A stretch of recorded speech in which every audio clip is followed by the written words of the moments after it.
If you want to find out what's going on in the world, there are a number of vantage points. A good one is to ask where the arms are, where the military forces are, the arms, the military training, and so on. Now, that happens to be an easy question for us to answer because it's mostly here.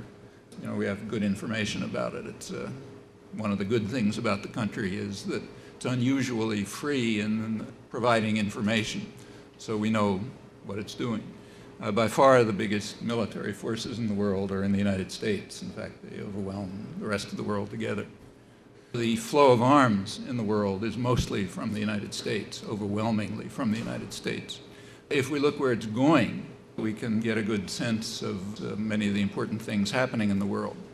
So regularly, most of the arms flow is to Israel and to Egypt, secondarily to Egypt. That's in a category by itself.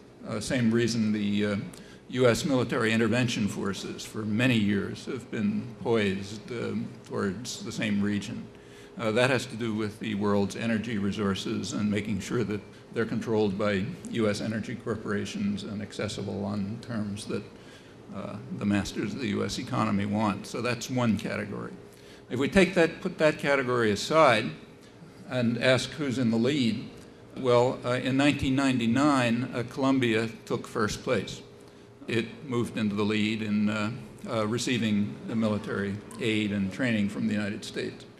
It had been the leading recipient of U.S. arms and training in the Western Hemisphere throughout the 1990s for the last 10 years.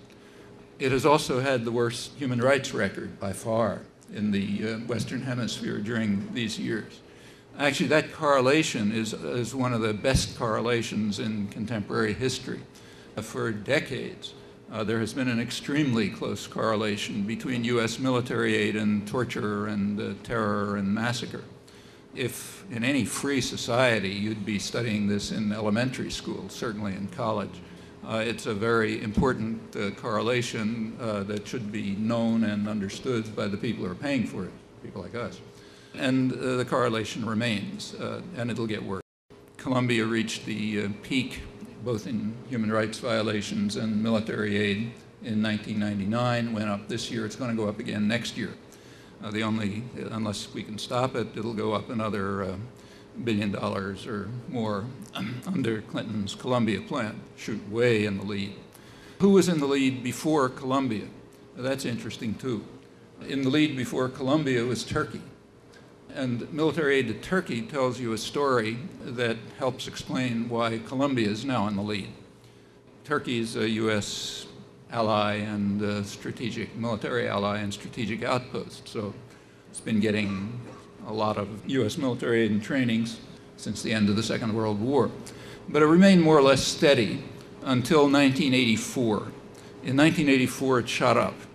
Military aid and training to Turkey went way up in 1984, stayed high, increased through the 1990s. It peaked in 1997. In 1997, Turkey got more military aid than in the entire period, 1950 to 1984. This had nothing to do with the Cold War. It has nothing to do with the Russians. They're, in fact, disappearing at this time. What it had to do with is that in 1984, the Turkish military launched a major counterinsurgency effort against the Kurds, 15 million people or so in southeastern Turkey, who live under extreme conditions of repression. Just to give you an illustration, and it's a tiny footnote, a few days ago, 8 newspaper editors were arrested in southeastern Turkey, the Kurdish areas, and are facing charges, several years in jail if they're convicted, for the crime of having, there's a Kurdish festival once a year, which in Kurdish is written N-E-V-R-O-Z, and they spelled it that way instead of spelling it N-E-W-R-O-Z, which is the way it would have been spelled in Turkish orthography. That's the crime. That's, as I say, a minuscule footnote, but an indication of the kind of conditions under which they live. So in 1984, the Turkish military launched a huge counterinsurgency campaign. U.S. military aid shot up. The atrocities peaked under Clinton in the 90s. As I say, 1997 was the peak year. The military aid went down in 1998, and Colombia took first place in 1999, because the Turkish military campaign had pretty much succeeded. At the cost of 2 to 3 million refugees just in the 1990s, about 3,500 villages destroyed. For comparison, during the NATO bombing, 500 villages were destroyed in Kosovo, so 7 times Kosovo under NATO bombing. Tens of thousands of people killed, every kind of torture and monstrosity that you can think of, but it kind of worked. So the counterinsurgency campaign wound down. U.S. military aid and training was no longer needed. This is high-tech aid. This is jet planes, tanks, napalm, and so on. And therefore, Colombia could move into first place. Why? Well, because in Colombia, where most of the population lives under miserable conditions in a very rich, potentially quite rich country, more than half under the poverty line, there's constant resistance, oppression, massacre, torture, terror, and a counter and an insurgency, and that hasn't been put down yet. So therefore, U.S. military aid is shifting over there and is now in first place and is going up. That's, I think, the context in which to view what's going on. It's also intriguing to see the way this is viewed internally by the State Department and the press and so on. You may have seen a lead story in the New York Times a week or two ago about the latest State Department annual report on terrorism. And they listed half a dozen terrorist countries. The main one is Cuba and a few others. They also picked out a few countries for praise for their, what they called their positive experience in tough-minded counterterrorism measures. Turkey was in the lead there. They were praised for their positive experiences in having carried out some of the worst ethnic cleansing and atrocities of the 1990s. That was reported without comment. If Colombia succeeds in massacring enough people in the next couple of years, they'll probably be lauded for counterterrorism and the positive experiences too. Turning to Colombia, it produces an annual record for years now of about roughly 3,000 killed in political killings, roughly 300,000 refugees a year, again, horrifying massacres and atrocities, detailed, described in considerable detail in human rights reports and church groups and Colombian human rights groups and so on. Those who manage to survive, many don't. The crimes have escalated in the last couple of years. In 1999, they were about 20% higher than 1998. They went up again. They're going up again this year. By early 1999, according to the Colombian human rights groups, there were about, according to the Colombian government human rights group, in fact, their own government, there was about 1 massacre a day in Colombia. About 80% of them attributed to the paramilitaries, who are very closely linked to the military. There have just been recent major reports on this, both by the United Nations and by Human Rights Watch. They're essentially the same organization. They're the ones who are going to be receiving the aid, therefore. And as I say, these are not just killings, these are brutal, vicious atrocities. The atrocities are mounting. The insurgency has not been put down. Accordingly, the military aid has to continue. The paramilitaries are primarily responsible as affiliates of the military, which is what they are. They're going to be picking up the aid. How did they figure? They must be certainly one of the major terrorist groups in the world, if not the leading terrorist group. They're certainly ranking very high. How did they appear in the State Department terrorism report? Well, they didn't. They weren't mentioned. However, there was a press conference given by the State Department, not reported, but was given. You can read about it in the Federal News Service. The State Department spokesman, Michael Sheehan, was asked by someone, what about the paramilitaries in Colombia, when he was reviewing terrorism around the world. And he said, well, we're considering that, but you have to understand that this being listed in the terrorism report requires a meticulous, scrupulous legal process. And we're really working on it. And if we find that there's any evidence that the Colombian paramilitaries are involved in terrorism, then you can be sure we'll put them there. In contrast, Cuba, which received 85 words in this 107-page report demonstrating its terrorist activities, that passes the State Department criteria. The spokesman was asked about that too, and he said, well, the reason is that Cuba has not given up its links with terrorist groups, such as the Colombian guerrillas, the ones that we're attacking. So we can be sure that our government is vigilantly monitoring terrorism throughout the world when it's not trying to increase it. Colombia is regularly hailed as a leading democracy, and there's some truth to that. It had a power-sharing arrangement for the last 30 years between two parties which are maybe about as different as the Democrats and the Republicans, maybe less so. And they share power. But as a democracy, it did allow another party. In 1985, it allowed an independent political party, which drew in some measure from the ranks, the constituencies of the major guerrilla organization, FARC guerrillas. And that was allowed to participate in the political system. It had a couple of problems. Within a few years, about 3,000 of its leading activists were assassinated, including presidential candidates, mayors, legislators. Others had to flee the country.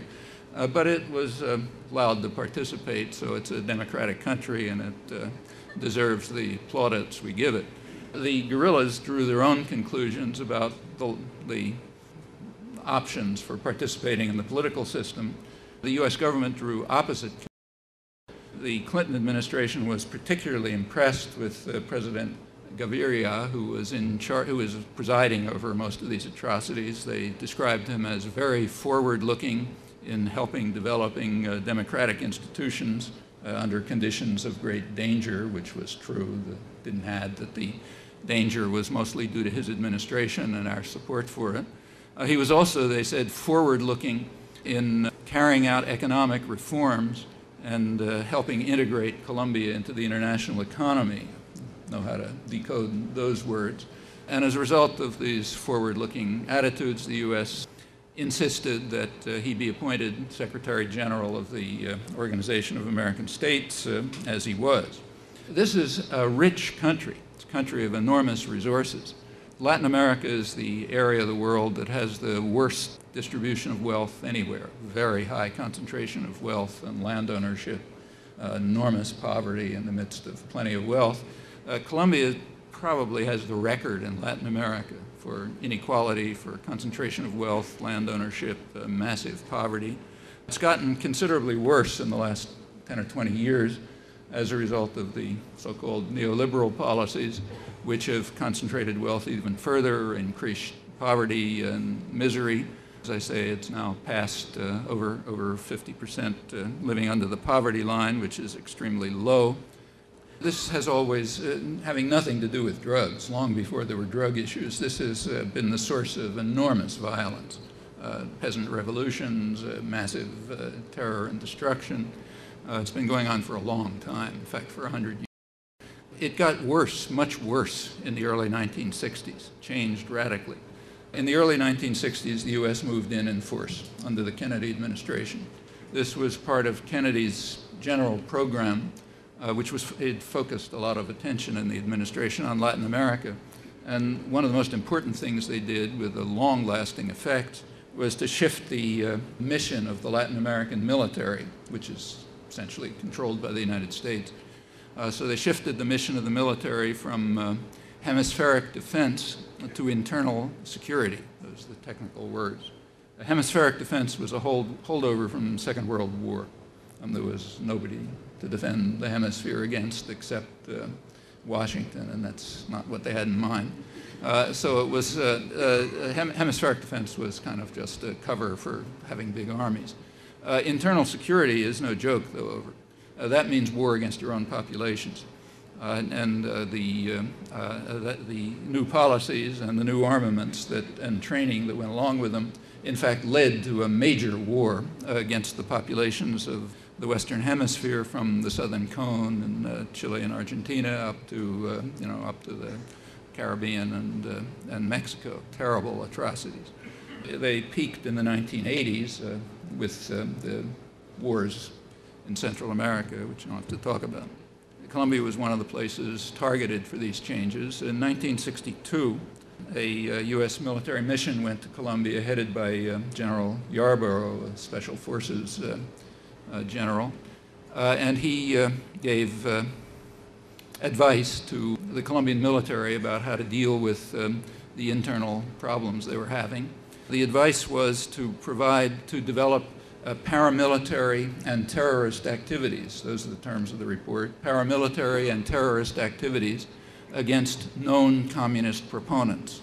Well, the phrase known communist proponents means priests, nuns, human rights workers, journalists, anybody who's not supporting the brutal and miserable power system. They're known communist proponents, and they're to be targeted by paramilitary terrorist activities. This wasn't just advice. It went along with military missions, training, armaments, and in fact changed significantly the level of the modalities and the level of atrocities in Colombia. It turned it essentially into a war of terror, largely through paramilitary organizations against elements of the society which were trying to change these brutal and vicious socioeconomic conditions. And that leads us right up to in the 1990s. It increased further. The military aid and training is going to go up again because it hasn't been yet successful, hasn't been completely successful. In the 1990s, Colombia moved to first rank among the terrorist states of Latin America. There were two reasons for that. One is that its own atrocities against its own population were in fact increasing. But the other reason is kind of like Turkey. The terrorist activities in the other countries had more or less succeeded, and therefore they were able to decline. In the 1980s, a couple 100,000 people were massacred in Central America. There were probably millions of refugees and vast destruction, huge atrocities, all organized and directed and armed by the United States. And it more or less worked. So the place is now quieter, kind of like southeastern Turkey, although there's a residue. The Jesuits in El Salvador, the surviving ones, many of them were murdered, but the ones who survived had a conference a couple of years ago in which they described they reviewed the situation of the last 10 or 20 years of atrocities, and pointed out that what remains is what they called a culture of terror, in which the people's aspirations are domesticated with regard to alternatives different from those of the powerful. In other words, you lose hope. You get murdered and tortured and beaten enough, you essentially give up, and your aspirations are domesticated. Here that's called peace, democracy, human rights, demonstration of our nobility, and so on and so forth. In Colombia, we haven't reached that happy stage yet, so it's necessary to move on with the punishment, to escalate the punishment until we can succeed in achieving a culture of terror in which aspirations are domesticated. Nobody should have any problems thinking of domestic analogs right here, incidentally. Without proceeding with the horrors in Colombia, what's it all about? There is an official story, the one you know. It has to do with the so-called drug war. That's not taken seriously by any competent analyst, and that's no exaggeration. And there's some very good reasons for it. One reason is that narco-trafficking is part of the elite culture in Colombia. The DEA, Drug Enforcement Agencies, had a major report about a year ago in which they pointed out that at every level of the Colombian government, there's full, direct, and extensive involvement in narco-trafficking. That includes the military, up to their necks in it. It includes the paramilitaries. In fact, the paramilitaries have announced publicly that 70% of their funding comes from narco-trafficking. They're also drug producers. And remember, that's where the money is going, the anti-drug money. This, incidentally, is so extensive in Colombia that it reaches to the U.S. mission as well. The wife of there's a colonel who, Colonel Hyatt, who trains the Colombian counter-narcotics brigades. His wife was just arrested and I think jailed for bringing drugs into the United States, and he's just recently been been announced that he's going to have to plead guilty on complicity charges. But the people the sectors of the population to which the arms are going are up to their necks in narco trafficking, and that's by no means any secret. Furthermore, they're not being targeted. So although the paramilitaries are right in the middle of the narco trafficking system and are responsible for the overwhelming majority of the atrocities, up to 80% last year, if you can believe the Colombian government, they're not being targeted. That's not where the fighting is going to go, not to the territories that they control. And there's good reasons for that. They're basically the armies of the landowners, the narco traffickers, the oil companies, and so on and so forth. You don't go after them.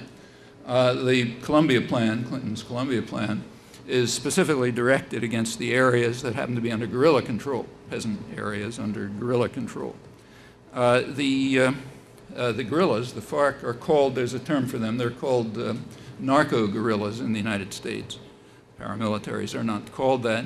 Experts on the topic, including the United Nations Commission on the Scene or Colombian specialists in these topics, Ricardo Vargas is one, and others, point out that there's some truth to that.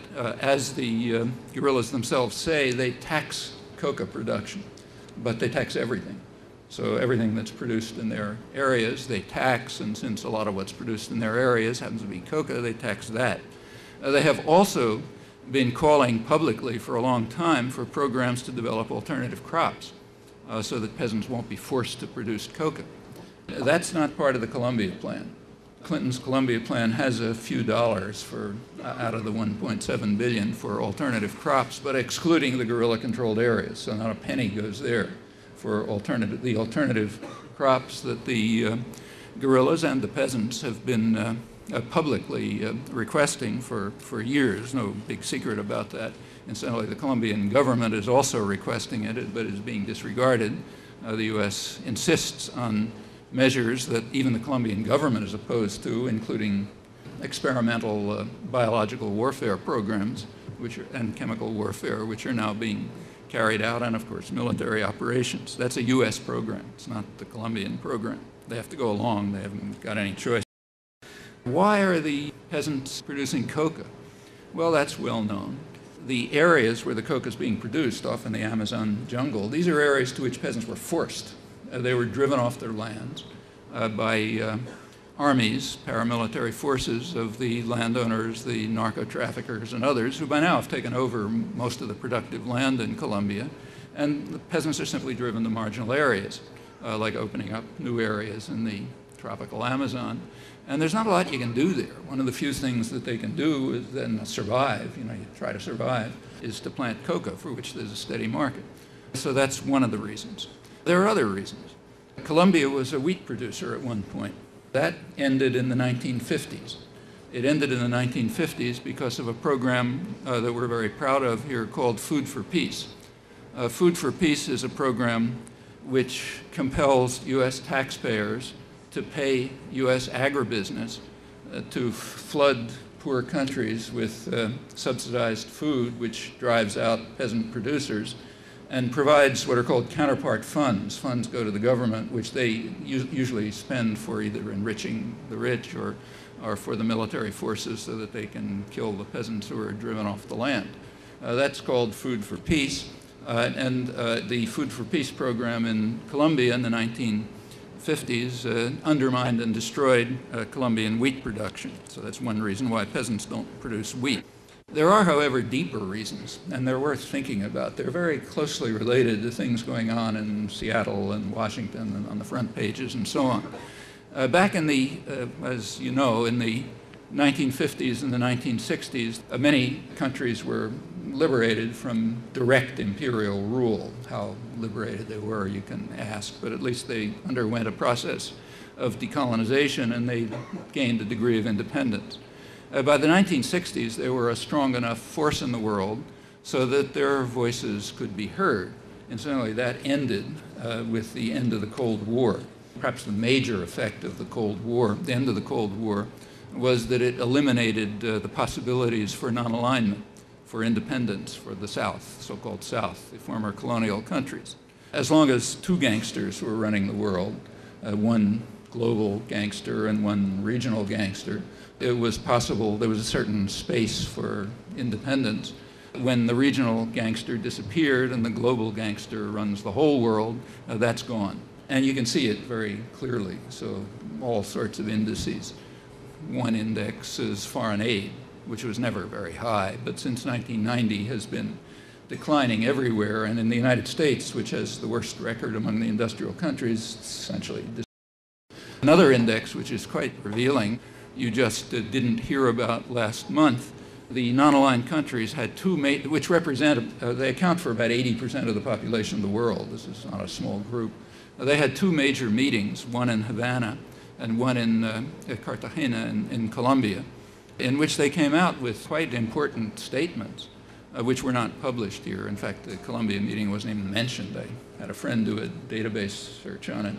They came out with a strong condemnation of the neoliberal programs that are forcing them into poverty and suffering throughout the world. They came out very strongly against any form of sanctions, unilateral sanctions, and they strongly condemned what they called so-called humanitarian intervention, which is just a cloak for traditional imperialism, in which the old imperial powers do what they feel like under a cloak of righteous moralism. Well, that's not the kind of thing you want to have on the front pages, so since it's only 80% of the world, we can forget about it. It wasn't reported. Well, that's part of what happened when the space for non-alignment disappeared. The interests of the South can be forgotten. They're of no concern anymore. Not that they were ever much concern, but you had to worry about them when there were two superpowers around.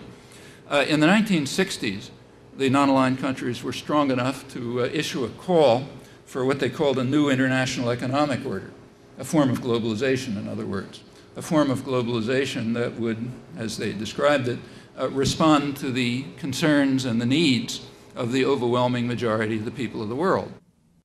And in fact, the United Nations, that initiative, instituted its main economic planning and development unit, UNCTAD, UN Commission on Trade and Development, which technically still exists, but it's gone the way of every part of the United Nations that caters to some extent to the interests of the South, been essentially close to eliminated. It was formed in 1964 to develop programs for a form of international integration, what we call globalization, that would cater to the interests of most of the population of the world. Well, that wasn't going to go anywhere. A kind of globalization was instituted in the 1970s, but following a very different course and responding to very different interests. That's what's called globalization in the West.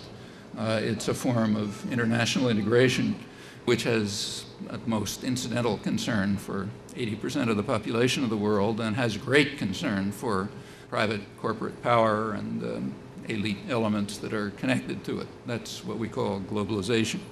One part of globalization was a program to stabilize commodity prices.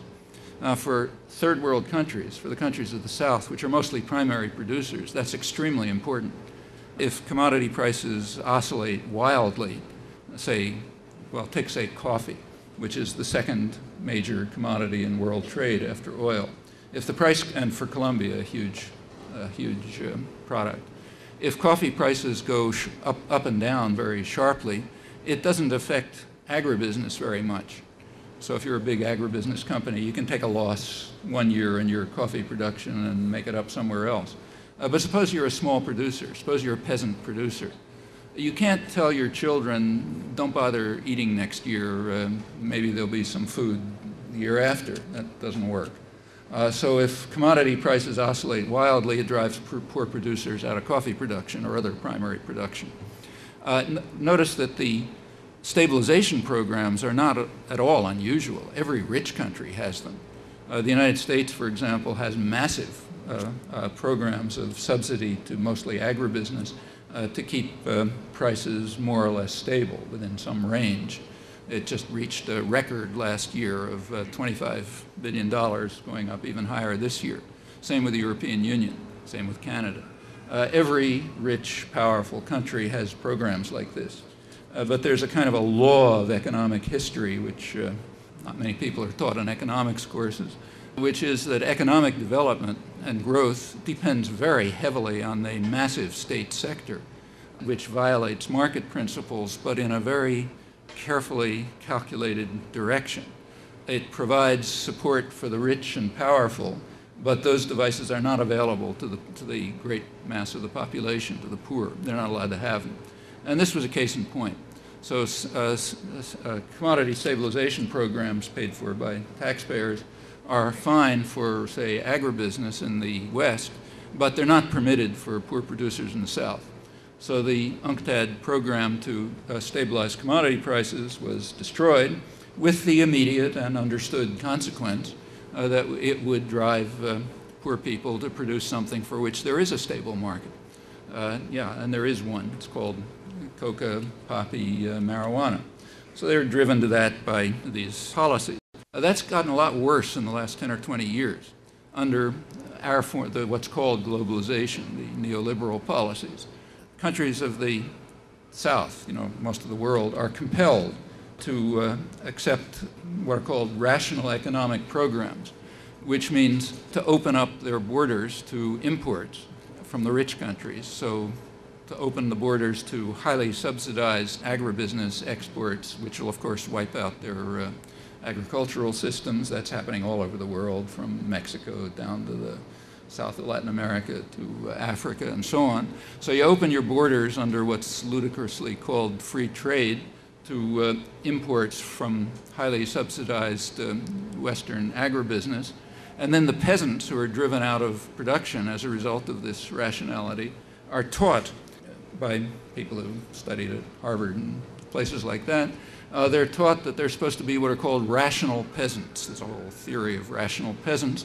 Rational peasants produce for agro-export, not for the local markets, and they have to maximize profit. That makes you a rational peasant. Well, if you're in Bolivia or Colombia or some such place and you want to be a rational peasant, there's exactly one way to do it, namely produce drugs, coca. And if you learn your lessons and you really are a rational peasant, you're rewarded. You're rewarded by chemical and biological warfare, by military gunships to kill your children and so on. That's the system under which we're now living. Being a rational peasant is part of accepting the logic of globalization that you hear great praise for. If you read Thomas Friedman and other cheerleaders and so on. Well, that's the rest of the story. And it's in that framework that drug production proceeds. There's a way to stop it. For example, you could allow commodity stabilization programs in the third world. You could provide a fraction of the money that's going to kill people could be used to develop alternative crops. The socioeconomic problems in Colombia, which are extremely severe, can be dealt with in several different ways. One way is to try to change the internal structure of the country, to follow programs that would in fact benefit the population instead of oppressing them. That's one way. The other way is to go in and kill them. Well, that's the choice that you have, and you can see very clearly which one is being taken. There's a further question kind of lurking in the background, which is never raised, but really ought to be. It's not a very profound question. And that is, what right do we have to do anything in Colombia? Try out new biological weapons, use chemicals in violation of manufacturers' prescriptions, go in with military gunships. What right do we have to do any of these things? And there's a cynical answer to that. The cynical answer is their governments asked us to. But if the governments hadn't asked us to, they wouldn't be their governments. So we can drop that argument. Putting that aside, what's our right? What right do we have to do it? Or to turn the question around, do they have the same right to do it to us? Like, let's just take, say, Colombia. Many more people die in Colombia from U.S. Lethal drugs than the number of people who die here from Colombian lethal drugs. And if you spread it over the whole world, it's orders of magnitude. I mean, millions and millions of people in Asia die from U.S.-produced lethal substances, as do many people here. I'm talking about tobacco primarily. The number of deaths from tobacco every year just in the United States is on the order of 400,000. The total number of deaths from all drugs what are called drugs, is about 16,000, so it's like 25 times as much. If you look at the rest of the world, it's millions and tens of millions of people. Now notice that those people, they don't have a choice. For example, if Thailand or China or South Korea or something were to try to prevent US lethal substances from going into their country, they'd be smashed. There's a device called Super 301, trade sanctions, very severe trade sanctions will be imposed. In fact, they're constantly threatened if any effort is made to try to prevent the import of US lethal substances. And that's a very severe threat for a country like, say, Thailand or even China, a big one, because the US market is important. So you can compel countries to accept our lethal substances. Furthermore, they have to accept advertising for them.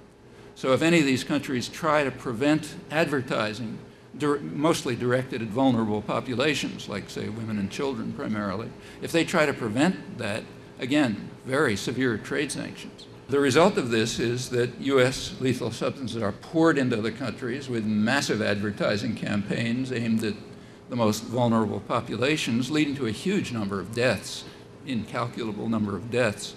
One epidemiologist at Oxford University estimated that of the current population of China, about 50 million are going to die from US lethal substances in the coming years. So it's not small numbers.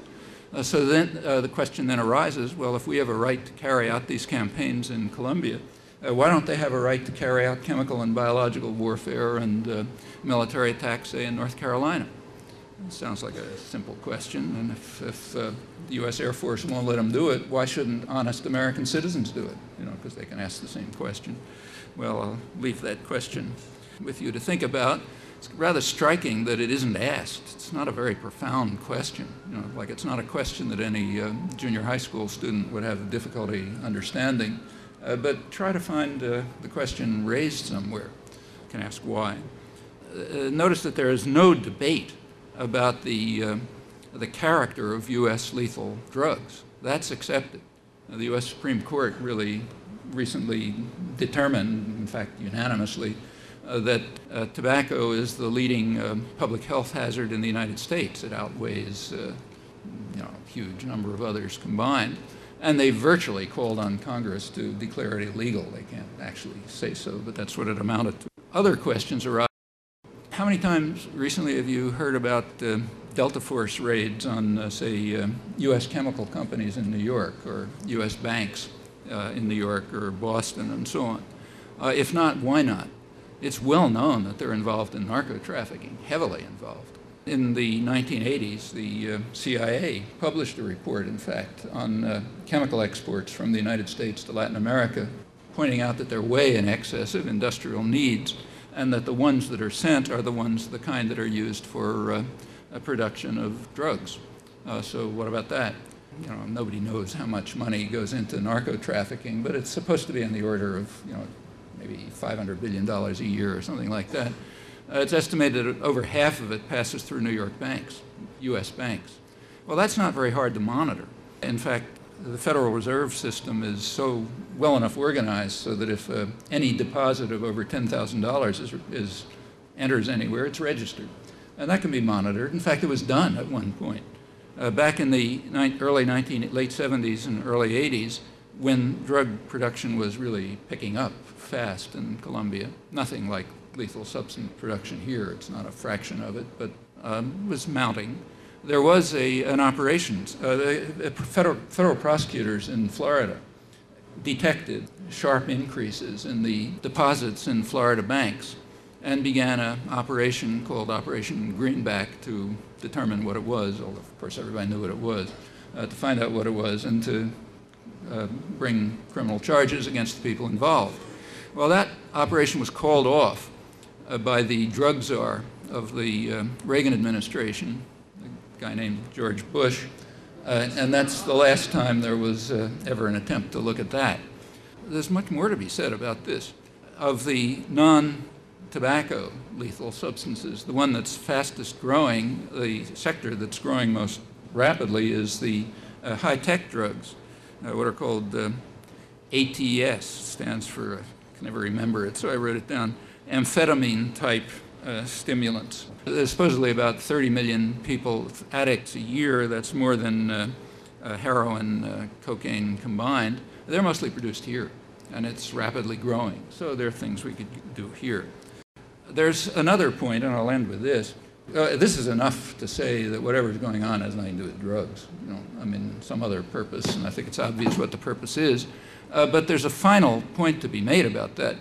It's well known how to deal with drug problem. It's not a small problem. I mean, substance abuse is a serious problem. The worst part is tobacco, the next is alcohol, and down below are lots of other drugs.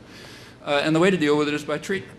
Prevention and treatment. Prevention, of course, means eliminating the social conditions out of which it arises, but just plain treatment. And it's effective. There are major studies which compare the effectiveness, government-funded studies, major ones, that compare the effectiveness of treatment to other approaches. The major one by Rand Corporation compared treatment, prevention and treatment, just in terms of cost effectiveness, to criminal justice, what's called, I hate to use the word, what's called criminal justice in the United States, and it was about 7 times as effective treatment. They compared it with interdiction. It's about 11 times as effective. They compared it with what's called source country control. That's what we're doing in Colombia. It was 23 times as effective. So by substantial measures, these are much more effective ways of dealing with the substance abuse problem, which is a problem, and you want to deal with it, that's the way to do it. There were some proposals from the Office of Budget Management and also from a couple of congressional representatives, Nancy Pelosi in California particularly, to put in amendments to the Colombia plan for small amounts of money for treatment. And they're killed. That's not the idea. The idea isn't to use the cost-effective methods to treat the problem that exists, it's to kill peasants. And that's the plan that was.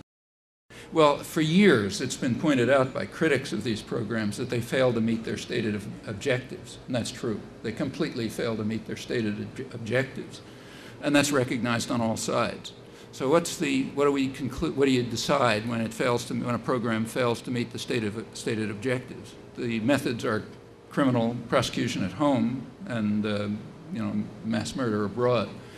Well, what you do is you intensify the same efforts and you avoid the methods that you know to work. Well, assuming everybody isn't totally insane, there's another conclusion to be drawn from this, and that is that they are meeting their objectives, not their stated objectives, but the real objectives. They're meeting them, and therefore you continue with them, and you don't carry out programs that would meet the stated objectives. What are the objectives? Well, to make sure that social change of the wrong kind doesn't take place in countries like Colombia, and to get rid of the superfluous population in the United States. The United States is also being subjected to neoliberal structural adjustment programs. That's, in Colombia, it leads to a class of people called disposable. In the United States, it leads to superfluous people who aren't making a significant contribution to wealth production and really aren't needed in what's called the new economy. So you toss them in jail. We're a civilized country, so instead of killing them, you toss them into jail. The jail population is shooting out of sight. In the last 20 years, it's become way beyond any industrial country. Any other industrial country has nothing whatsoever to do with crime. In fact, most of the people by now are what are called victimless crimes, possession, things like that. So in the foreign domains, it's clear what the consequences are. Domestically, it's basically a war directed against minorities and the poor, and it gets rid of them.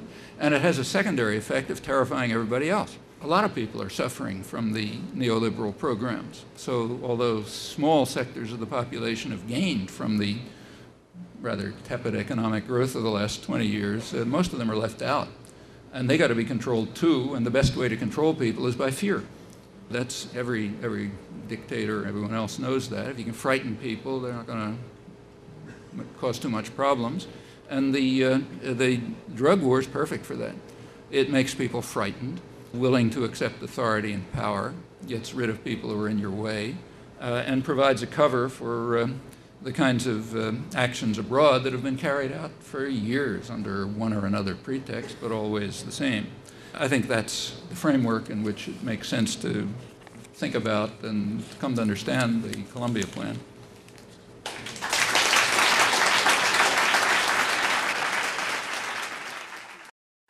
Is the aid going to Colombia high-interest loans, or is it real gifts? That's question one. What we're calling aid is I wouldn't call it a gift because it's terror. I don't call jet planes gifts, but it's given to Colombia. It's paid for by the U.S. taxpayers. If you look at the lobbyists in Washington on the Colombia plan, you'll see where it's going to. The main lobbyists are military industry and the oil corporations.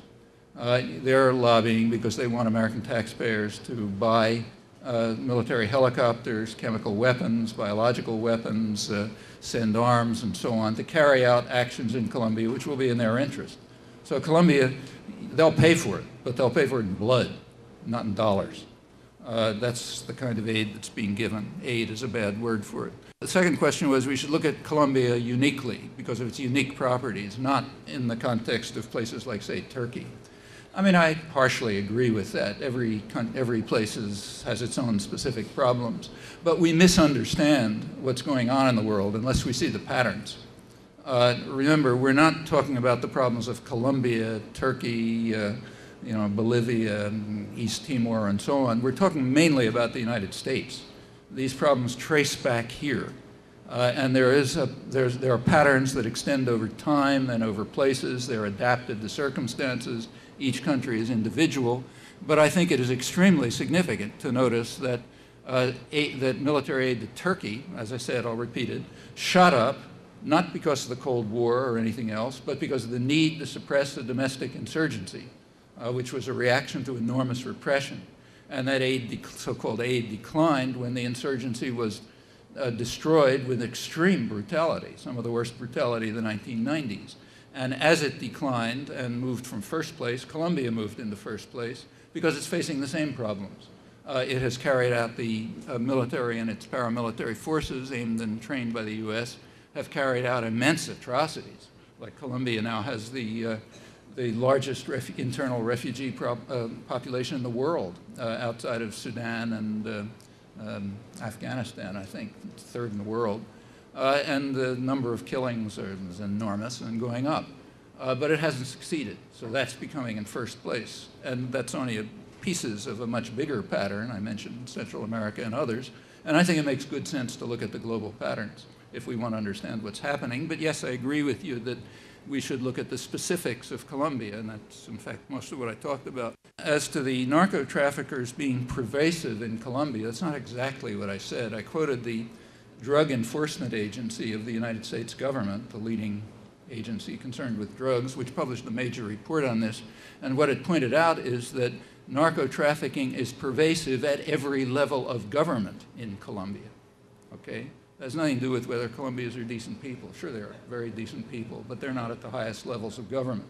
At the higher levels of government, it's just narco-trafficking is pervasive, including the military and including the paramilitary associates.